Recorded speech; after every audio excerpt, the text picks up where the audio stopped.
In today's video, I'm going to teach you how to create and send an invoice in the payments section. We'll walk through the full process from opening a new invoice to sending it to your client by email. This is a simple workflow, but it's important to enter each detail carefully so your invoice is accurate, professional, and easy for the client to pay. Start by going to the payments area, then open invoices. This is where you can view, manage, and create all invoice records in one place. Once you're there, click the new button and choose invoice. This opens a fresh invoice form where you'll build the document. Next, choose the client you want to invoice. If the client already exists in your system, simply select them from the list.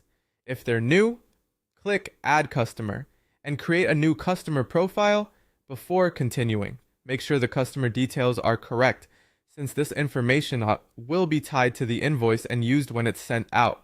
After that, add your line items. These are the products or services you're billing for.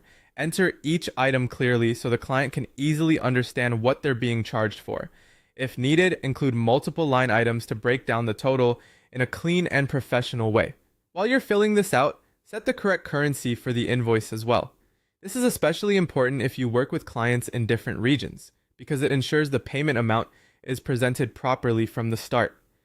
Once the billing items are in place, set the issue date and the due date. The issue date shows when the invoice is being created or officially sent, while the due date tells the client when payment is expected. Choosing the right dates helps avoid confusion and makes your payment terms clear. Before sending anything, take a quick moment to review the invoice. Double check the client, the line items, the currency, and the dates to make sure everything looks right.